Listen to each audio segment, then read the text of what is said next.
Assalamualaikum warahmatullahi wabarakatuh teman-teman. Perkenalkan nama saya Taufikur Rahman, saya dari kelompok 4. Di sini saya bertugas sebagai moderator dan selanjutnya saya akan memperkenalkan anggota-anggota saya dari kelompok 4. Siapa saja anggotanya? Saksikan terus video ini. Halo teman-teman, perkenalkan nama saya Ita Nurmalita, kelompok 4 dari jurusan manajemen semester 2 akan menjelaskan mengenai kutipan. Assalamualaikum warahmatullahi wabarakatuh. Perkenalkan, saya Abdul Aziz Mashkur dari kelompok 4 semester 2 jurusan manajemen. Saya akan menjelaskan pengertian notasi ilmiah.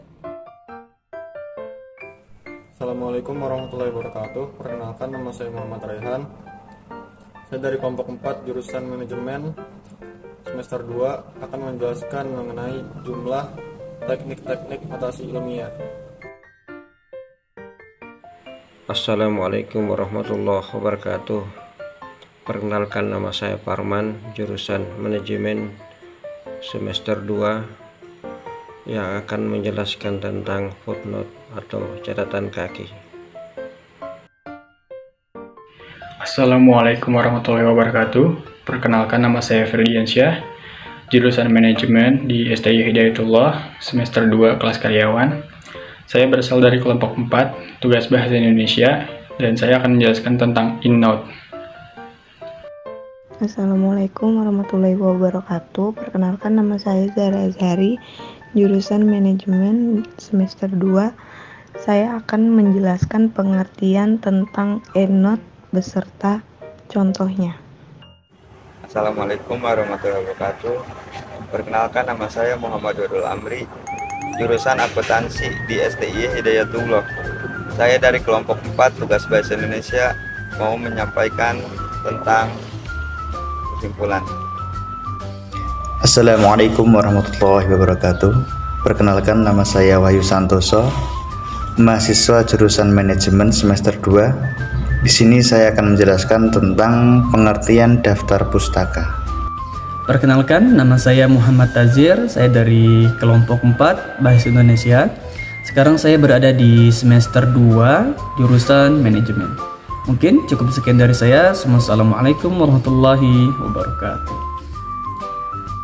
Perkenalkan, nama saya Abdul Aziz Abidin, jurusan manajemen di STI Hidayatullah Depok, semester 2 kelas karyawan. Saya berasal dari kelompok 4. Sekian. Perkenalkan, nama saya Restu Aditya, mahasiswa semester 2. Baik, saya akan menjelaskan mengenai kutipan. Pengertian dari kutipan adalah gagasan, ide, atau pendapat yang diambil dari berbagai sumber sebagai penguat atau pendukung suatu karya tulis. Kemudian, saya akan menjelaskan pengertian dari kutipan menurut beberapa ahli. Yang pertama, pengertian kutipan menurut Barnandus, yaitu gagasan, ide, atau pendapat yang diambil dari berbagai sumber.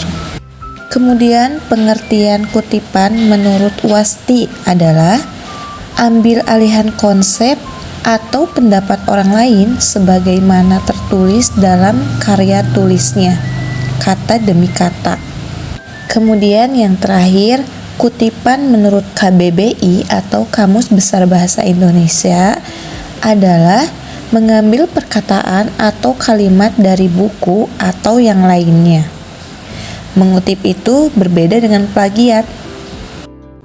Selanjutnya saya akan menjelaskan bahwa di dalam kutipan ini terdapat beberapa macam. Yang pertama adalah kutipan langsung dan yang kedua adalah kutipan tidak langsung. Baik, di sini kemudian saya akan melanjutkan pengertian dari kutipan langsung. Kutipan langsung adalah pengambil alihan pernyataan orang lain secara apa adanya, sesuai dengan redaksi yang terdapat dalam sumbernya. Kemudian, kutipan langsung menurut Rameli juga adalah pernyataan yang ditulis dalam susunan aslinya tanpa mengalami perubahan sedikit pun.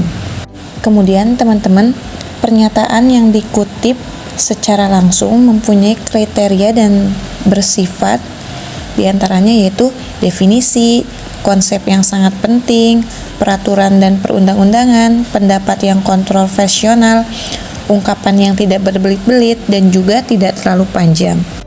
Kemudian, pernyataan orang lain yang dikutip secara langsung, caranya berbeda sesuai dengan jumlah katanya. Pernyataan yang kurang dari 40 kata dapat dikutip langsung dengan cara meletakkan di antara dua tanda petik ganda atau tanda kutip tunggal. Kutipan disatukan dalam teks utama, menyebut pengarang, tahun terbit karya, dan halaman sumber. Nama penulis yang dikutip boleh diletakkan dalam teks utama atau setelah kutipan. Next, kemudian ada contoh kutipan langsung. Di antaranya seperti ini, teman-teman bisa melihat. Di sini terdapat ada tanda kutip ganda ya. Di sini menandakan kemudian adanya juga nama pengarangnya. Nah, ini adalah kata kutipan langsung, yang dimana contoh ini adalah memiliki sifat sama dengan redaksinya langsung ya, kemudian juga tidak berbelit-belit dan definisinya jelas seperti itu. Itulah yang disebut sebagai kutipan langsung. Kemudian yang kedua adalah kutipan tidak langsung. Kutipan tidak langsung adalah pengungkapan kembali maksud penulisan dengan kata-katanya sendiri. Jadi yang dikutip hanyalah pokok-pokok pikiran atau hanya ringkasan atau bahkan kesimpulan dari sebuah tulisan itu sendiri. Kemudian kutipan tidak langsung menurut Rameli adalah pengungkapan kembali maksud penulis dengan kata-katanya sendiri. Selain itu, kutipan tidak langsung juga mempunyai kriteria loh, yang diantaranya adalah yang pertama, bukan konsep dan pengertian yang terlalu penting, kemudian berupa klarifikasi, berupa ilustrasi, kemudian ungkapan yang cukup berbelit-belit dan membingungkan pemahaman pembaca. Nah, itu tadi ada perbedaannya ya, jadi di antara kutipan langsung dan kutipan tidak langsung. Kemudian salah satunya kutipan tidak langsung juga ini adalah tidak memerlukannya tanda petik ganda atau tanda petik tunggal ya, kecuali nama pengarang, tahun terbit, dan halaman karya itu masih tetap dikutip ya. Kemudian di kutipan tidak langsung ini juga nama pengarang secara konvensional diletakkan di dalam teks utama atau setelah pernyataan yang dikutip. Kemudian di sini ada contoh kutipan tidak langsung, teman-teman bisa melihatnya langsung bahwa di sini tidak adanya tanda petik ganda atau tanda petik tunggal ya. Teman-teman bisa melihat di sini, namun nama pengarang, tahun terbit itu masih tetap tertulis seperti itu ya. Kemudian contoh ini juga adalah contoh di mana bahwa kutipan ini tidak asli dengan redaksi aslinya, namun ini pernyataan yang memang dikutip secara tidak langsung yaitu atau diringkas ya. Notasi ilmiah. Menurut Kamus Besar Bahasa Indonesia, pengertian notasi adalah sistem lambing yang menggambarkan bilangan nada-nada dan ujaran. Proses perlambangan nada atau ujaran dengan tanda huruf. Catatan pendek yang perlu diketahui atau diingat. Sedangkan ilmiah adalah bersifat ilmu secara ilmu pengetahuan. Jadi, notasi ilmiah adalah ilmu tentang sistem lambing yang menggambarkan bilangan, nada, atau ujaran tentang tanda huruf. Sekian, Assalamualaikum warahmatullahi wabarakatuh. Baik, saya akan membacakan teknik-teknik notasi ilmiah diantaranya. Yang pertama, footnote. Yang kedua, innote. Yang ketiga, endnote. Dan yang keempat, daftar pustaka. Footnote, catatan kaki. Footnote adalah catatan pada kaki halaman untuk menyatakan sumber kutipan, pendapat, buah pikiran, fakta-fakta atau ikhtisar. Catatan kaki biasanya berisi nama pengarang, judul penerbit, tahun terbit. dan nomor halaman. Footnote pada setiap bab diberi nomor urut, mulai dari angka 1 sampai dengan selesai dan dimulai dengan nomor 1 lagi pada bab-bab berikutnya. Singkatan dalam footnote catatan kaki. Singkatan dari ibidum artinya sama dengan di atas. Untuk catatan kaki yang sumbernya sama dengan catatan kaki yang tepat di atasnya, ditulis dengan huruf kapital pada awal kata, koma, cetak miring, koma, diikuti titik, koma, diikuti koma, kemudian diikuti nomor halaman. Contoh, Badudu, koma, Cakrawala, Bahasa Indonesia, koma, buka kurung, Jakarta, titik 2, Gramedia, koma, 1994, tutup kurung, halaman 63. Singkatan dari logo citato, koma, artinya tempat yang telah dikutip. Dipergunakan untuk catatan kaki dari sumber yang pernah dikutip pada halaman yang sama, tetapi telah disisipi catatan kaki lain dari sumber lain. Urutannya nama, pengarang, log, ciptaan tanpa nomor halaman. Contoh, Harry Tarigan, penulis sebagai suatu aspek keterampilan berbahasa. Jakarta, Gramedia 1988, halaman 91. EndNote. EndNote merupakan notasi ilmiah dengan cara meletakkan sumber yang dirujuk menyatu dengan teks yang dirujuk. Pada teknik ini, sumber kutipan ditulis atau diletakkan sebelum bunyi kutipan, atau diletakkan dalam narasi atau kalimat sehingga menjadi bagian dari narasi atau kalimat. Contoh, perkembangan bahasa yaitu hal yang sangat urgen dalam tahap perkembangan jiwa anak. Menurut Yule, tahun 1996, 178-180, perkembangan bahasa dapat dibagi menjadi 4 tahap, yaitu yang pertama, tahap pralinguistik atau pre-language stage. Yang kedua, tahap satu kata, satu frasa atau the one word or holoprestic stage.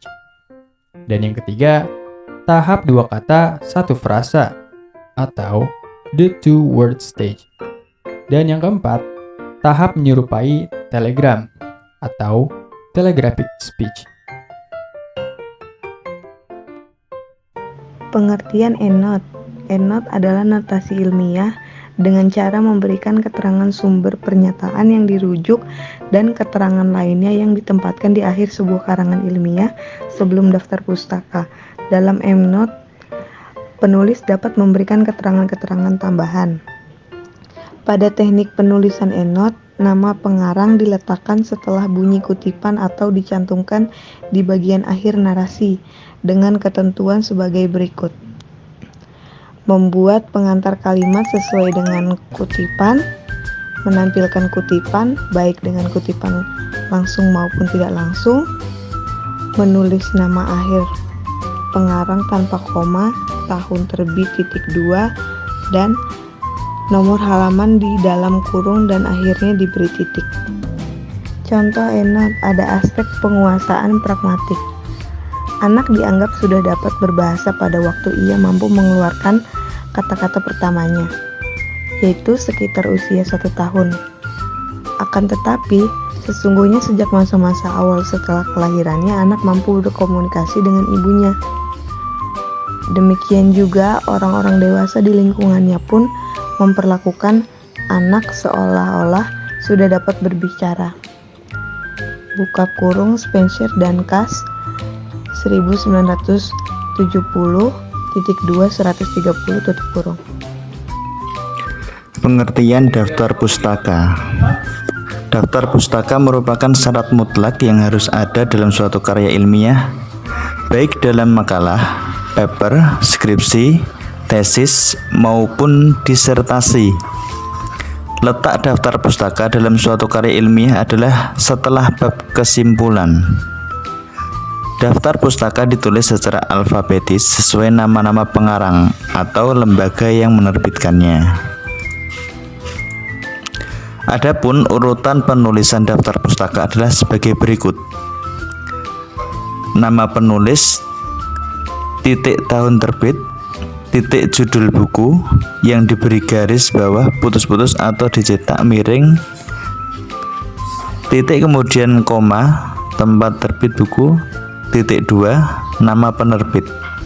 Contoh: Arsyad, Azhar, titik 2001, titik dasar-dasar penguasaan bahasa Arab, titik Yogyakarta, titik 2, pustaka pelajar Afsud, titik. Jika tidak terdapat nama penulis dalam buku tersebut, yang ditulis adalah nama lembaga yang menerbitkan buku itu. Contoh: Dirjen Bimbaga Islam, Departemen Agama RI, 1994, Kurikulum Madrasah Aliyah, titik 2, GBPP, Bidang Studi Bahasa Arab, Jakarta, titik.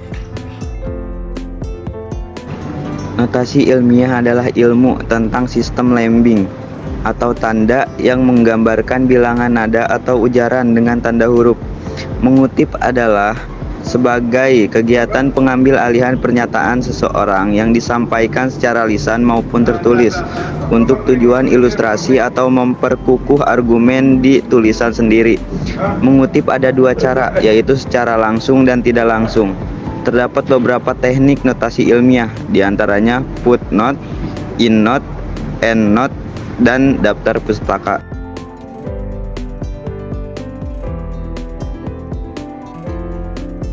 Baik teman-teman, mungkin cukup sekian yang bisa disampaikan oleh kelompok 4. Lebih dan kurangnya mohon dimaafkan.